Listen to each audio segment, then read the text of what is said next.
Hello दोस्तों, मेरा नाम है पुजारी महादेव। आज मैं आप लोगों को जो टॉपिक सिखाने वाला समझाने वाला हूँ, उस टॉपिक का नाम है death of partner. Death of partner. और बहुत नन्हा सा प्यारा सा टॉपिक है, इजीली आपको समझ में भी आ जाएगा ऐसा। ठीक है, तो लेट्स स्टार्ट। तो ये कहानी है तीन दोस्तों की। एक था मिस्टर एक्स, दूसरा था मिस्टर वाई और तीसरा था मिस्टर जेड। तीन दोस्तों की कहानी है। तीनों को ज़िंदगी में बहुत सारा बहुत सारा बहुत सारा बहुत सारा बहुत सारा बहुत सारा बहुत सारा पैसा कमाना है। और किसी भी इंसान को अगर ज़िंदगी में बहुत सारा पैसा कमाना है तो वो क्या करेगा? बिजनेस करेगा। और इंसान बिजनेस करके क्या कर सकता है? बहुत सारा पैसा कमा सकता है। तो इन दोनों ने सोचा कि कौन सा बिजनेस करे, कौन सा बिजनेस करे, कौन सा बिजनेस करे। तो इन दोनों ने मिलके एक पार्टनरशिप बिजनेस शुरू किया। पार्टनरशिप बिजनेस शुरू किया। और पार्टनरशिप बिजनेस शुरू करते समय इन लोगों ने डिसाइड किया था कि बिजनेस में जो भी प्रॉफिट होगा, जो भी लॉस होगा, उसको हम लोग आपस में रेशियो के हिसाब से डिस्ट्रीब्यूट करके लेंगे। और रेशियो इन तीनों ने डिसाइड किया कि 3:2:1 होगा। तो मतलब ये रेशियो अलग अलग क्यों है? तो सिंपल सा वही लॉजिक है, जिसने ज़्यादा पैसा कंट्रीब्यूट किया रहेगा उसको ज़्यादा प्रॉफिट मिलेगा, जिसने कम कैपिटल कंट्रीब्यूट किया रहेगा उसको कम पैसा मिलेगा। ठीक है। ठीक है, तो तीनों ने मिलकर बिजनेस शुरू किया। फिर जैसे जैसे वक्त बीतता गया बीतता गया बीतता गया बीतता गया बीतता गया, बिजनेस का पहला साल हुआ और प्रॉफिट हो गया। तब जब प्रॉफिट होगा तो प्रॉफिट का डिस्ट्रीब्यूशन कितने में होगा? तीनों में होगा। तो एक्स को भी मिलेगा, वाई को भी मिलेगा, जेड को भी मिलेगा। फिर वापस जैसे जैसे वक्त बीतता गया बीतता गया बीतता गया बीतता गया बीतता गया, सेकेंड ईयर में वापस कंपनी को प्रॉफिट हो गया, पार्टनरशिप फर्म को। तो इस प्रॉफिट का भी डिस्ट्रीब्यूशन कितने में होगा? तीन में होगा। फिर जैसे जैसे वक्त बीतता गया बीतता गया बीतता गया, फिर थर्ड ईयर उनको लॉस हो गया। अभी लॉस को भी डिस्ट्रीब्यूशन कितने में होगा? तीन में होगा, बराबर। फिर जैसे जैसे वक्त बीतता गया बीतता गया बीतता गया, जैसे फोर्थ ईयर आया ना, तो फोर्थ ईयर के मिडिल में, मतलब middle of the year, middle of the year, जैसे मैं यहाँ पे एक फाइनेंशियल ईयर फॉलो करता हूँ। अप्रैल, मई, जून, जुलाई, अगस्त, सितंबर, अक्टूबर, दिसंबर, जैन, फेब, मार्च।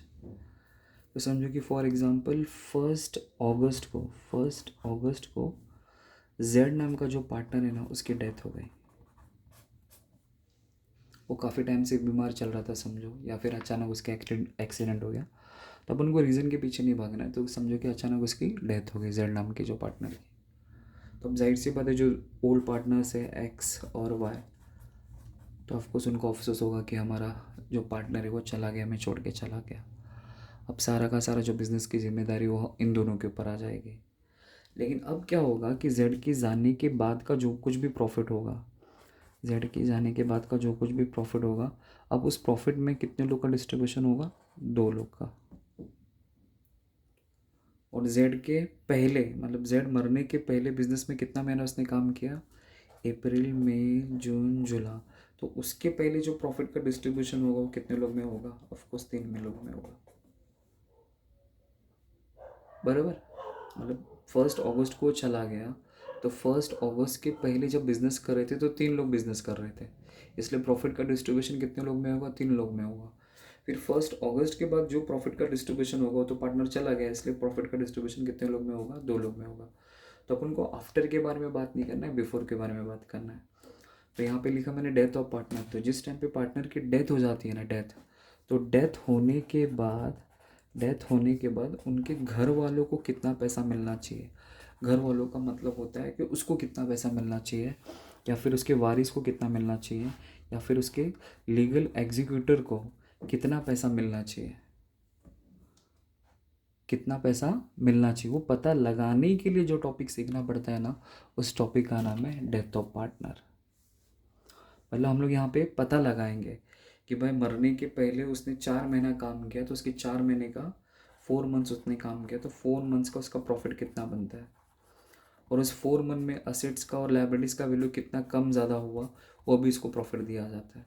तो ओवरऑल सब कुछ कैलकुलेशन करके, ओवरऑल प्रॉफिट का कैलकुलेशन करके, उसके घर वाले को कितना पैसा मिलना चाहिए और कितना पैसा नहीं मिलना चाहिए, वही हम लोग इस टॉपिक में पता लगाएंगे, सीखेंगे और समझेंगे, जिसका नाम है डेथ ऑफ पार्टनर। और डेथ ऑफ पार्टनर में बेसिकली आपको क्या पूछा जाएगा? वही जैसे हम लोग एडमिशन का सम सॉल्व करते हैं, वैसे ही आपको काम करना है।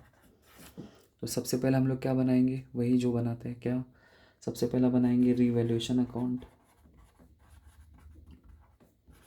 फिर दूसरा पार्टनर्स कैपिटल अकाउंट, फिर तीसरा बैलेंस शीट स्टेटमेंट। बस ये 3 अकाउंट प्रिपेयर करके हम लोग आसानी से पता लगाएंगे कि जिस पार्टनर की डेथ हुई है तो उसके घर वाले को कितना पैसा मिलेगा। और इस टॉपिक का पर्पज़ ही वही है।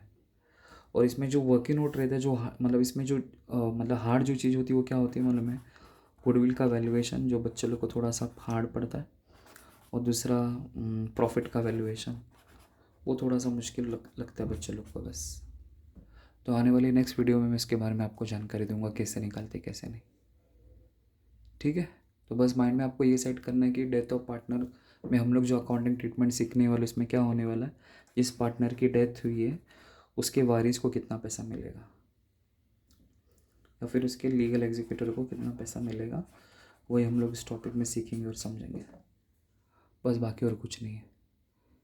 ठीक है, आई होप आपको समझा रहेगा। Thank you.